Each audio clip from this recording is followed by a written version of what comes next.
ঘরগুলো সুন্দর করে গোছানো সবে শেষ করলো গোপা। একবার চোখ বুলিয়ে নিল চারিদিকে, সবকিছু ঠিকঠাক জায়গাতেই আছে, কোনো অসুবিধা হওয়ার কথা নয়। শাড়ির আঁচল দিয়ে কপালের ঘামটা মুছে নিয়ে দক্ষিণের বারান্দাটায় এসে দাঁড়ালো।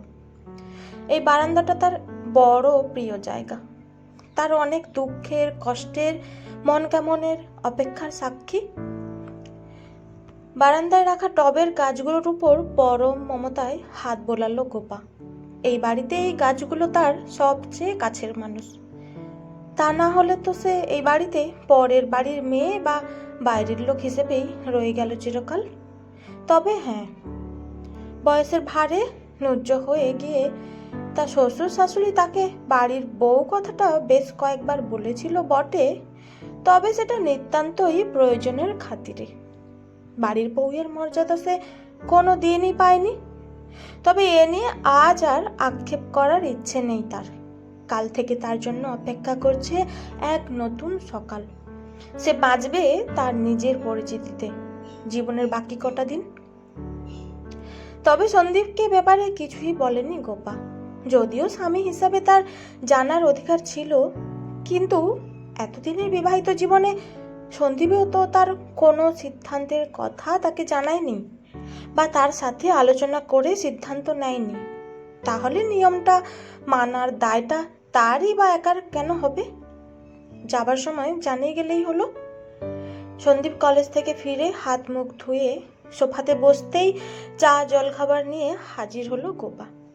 চায়ে চুমুক দিয়েই সন্দীপ বলল, বাহ, সত্যি চাটা তুমি দারুণ করো। এক চুমুকেই ক্লান্তি গায়েব। গোপার ঠোঁটে একটা হালকা বিদ্রুপের হাসি খেলে গেল।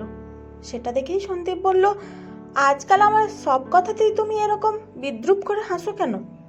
এবার গোপা সন্দীপের দিকে পূর্ণ দৃষ্টি দিয়ে তাকিয়ে বলল, হঠাৎ বিয়ের প্রায় 25 বছর পর এই প্রশংসা অবিশ্বাস্য লাগছে তো তাই। আরে প্রশংসা করার জন্য তো একটু স্থান, কাল, পাত্র দেখা দরকার। সকলের সামনে তো আর সবসময় সকলের প্রশংসা করা যায় না। সন্দীপের অকপট স্বীকারোক্তি। একটু ভুল হলো। বলো, সকলের সামনে বউয়ের প্রশংসা করা যায় না, তাতে তোমার পৌরসত্বে আঘাত লাগে? ভয় হয় যদি বাড়ির লোক স্ত্রৈণ বলে ভাবে, যদি তারা অসন্তুষ্ট হয়। অথচ কি অদ্ভুত দেখো, মেয়েরা স্বামীর প্রশংসা করলে বাড়ির সকল লোকজন খুব খুশি হয়। মেয়েদেরকে শেখানো হয় স্বামী যতই খারাপ হোক, স্বামীর নিন্দা করা অনুচিত। গলায় বেশ খুব মিশিয়ে কথাগুলো বলল গোপা। এবার সন্দীপ একটু উত্তেজিতভাবে বলল, সারাদিন কলেজে এত খাটাখাটনির পর এসে এসব তর্কাতর্কি ঝগড়া ভালো লাগে না গোপা। ঠিক আছে, এবার থেকে না হয় আর প্রশংসা করব না। এবার গোপা একটু মৃদু হেসে বলল, এখন থেকে প্রশংসা বা নিন্দা কোনোটাই করার আর দরকার পড়বে না।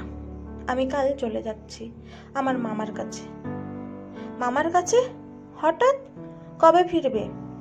অবাক হয়ে প্রশ্নগুলো জিজ্ঞাসা করলো সন্দীপ। এবার গোপা শান্ত স্বরে বলল, হঠাৎই সবকিছু ঠিক হয়ে গেল। আমি আর ফিরবো না কোনোদিনই, ওইখানেই থাকবো পাকাপাকি ভাবে। আসলে তোমাকে তো বলেছিলাম, মামা অনেক দিন ধরেই তার বাড়িতে একটা ছোট অনাথ আশ্রম খোলার চেষ্টা করছিল। ফাইনালি সেটা হচ্ছে। বাড়িটা মোটামুটি বড়, আর সঙ্গে কিছুটা জমিও আছে। অনেক প্রতিবেশী এবং স্থানীয় প্রশাসন সাহায্য করায় কাজটা করতে পেরেছে মামা।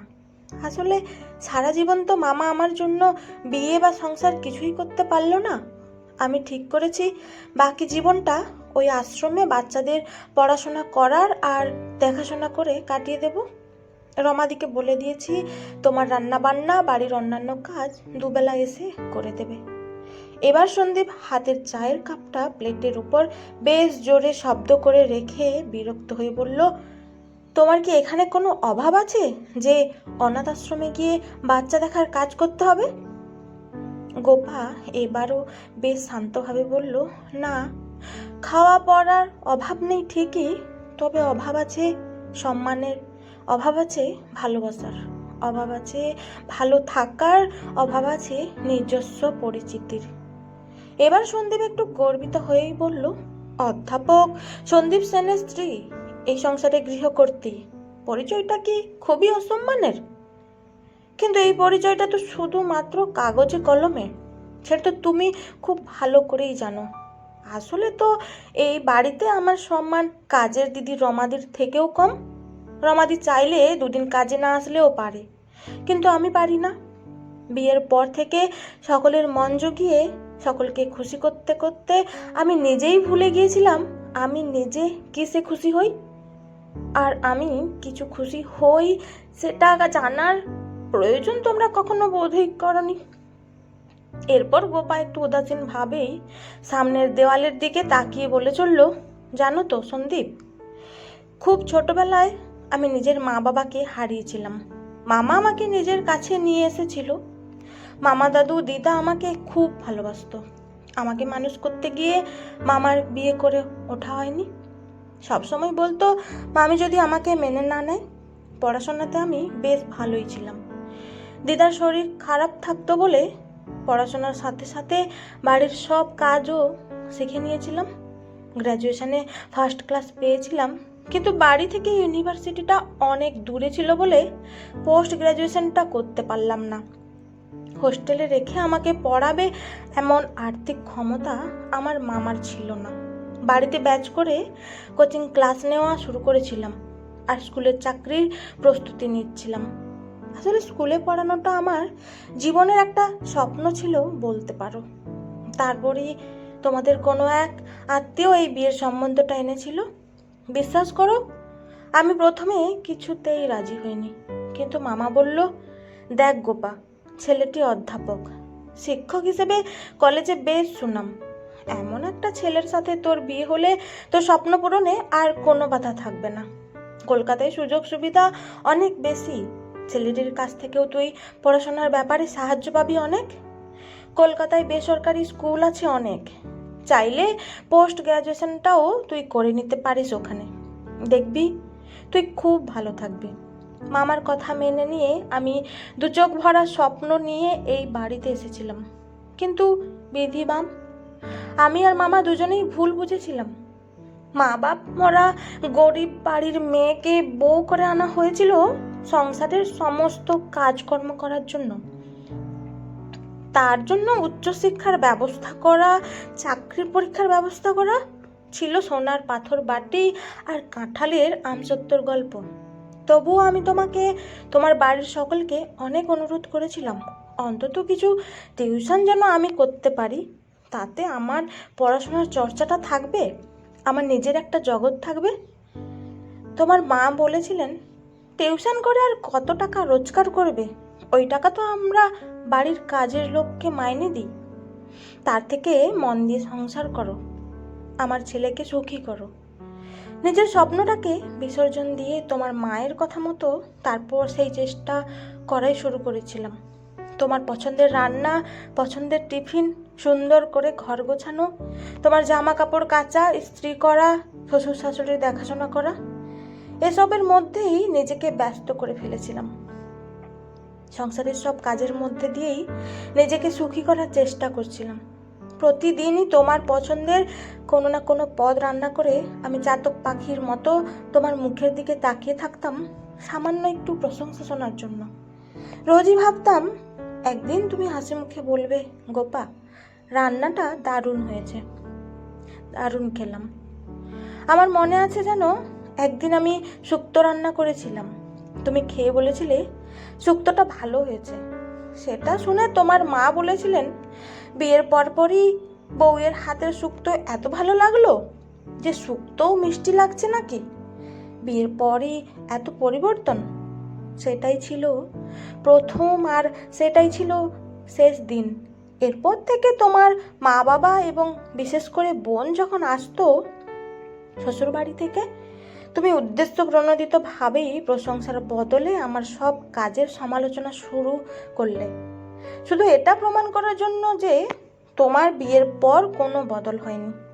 কোনো দিন রান্নায় নুন বেশি, কোনো দিন ঝাল বেশি, কোনো দিন বা শার্ট প্যান্ট ঠিকমতো ইস্ত্রি হয়নি, ঘর সুন্দর করে গোছানো নেই, আলনায় জামা কাপড় গোছানো নেই, ঘরের ঝুল ঝাড়া হয়নি, ইত্যাদি ইত্যাদি। ঘরের কোনো না কোনো কাজ নিয়ে আমার সমালোচনা করতে করতে আমার আত্মবিশ্বাসকে তুমি প্রায় তলানিতে পৌঁছে দিয়েছিলে।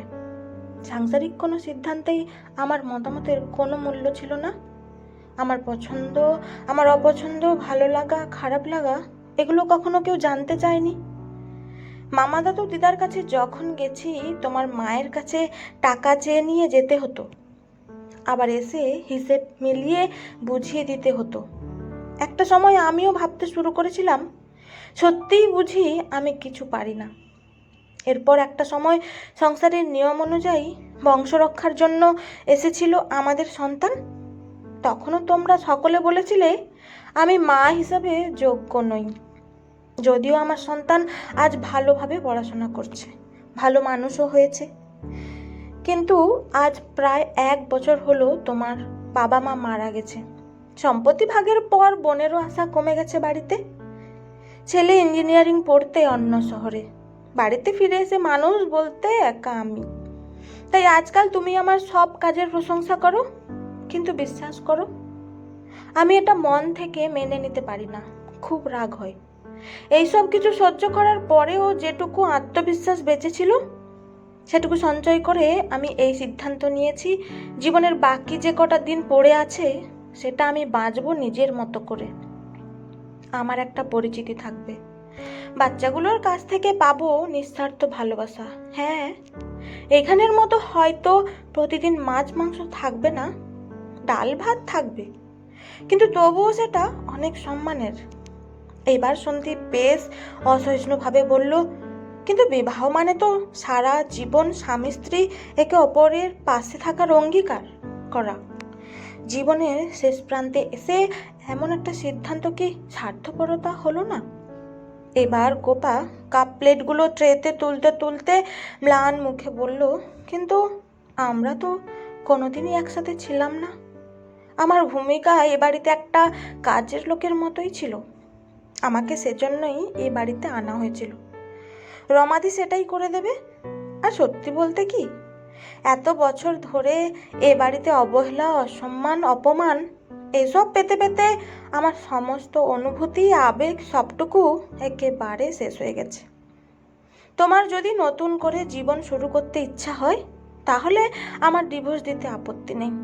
জীবনের শেষ কয়েকটা বছর নিজের মতো বাঁচতে চাওয়াটা স্বার্থপরতা নয়। এবার সন্দীপ হাসতে হাসতে বলল, তুমি কি পাগল হলে গোপা? এটা কি বিয়ের বয়স? আমার কথা না হয় বাদই দিলাম, কিন্তু তুমি কি করে তোমার সন্তান বাবিনের কথা ভুলে গেলে? মা হিসাবে ওর প্রতি তো তোমার কর্তব্য আছে। চিরকাল তো ও হোস্টেলে থাকবে না। গোপা কাপ প্লেটগুলো নিয়ে রান্নাঘরের দিকে যেতে যেতে বলল, ওর জন্যই তো এত দিন সংসারে আটকে ছিলাম, না হলে হয়তো এর আগেই কোনো সিদ্ধান্ত নিতাম। আমার ওর সাথে কথা হয়েছে।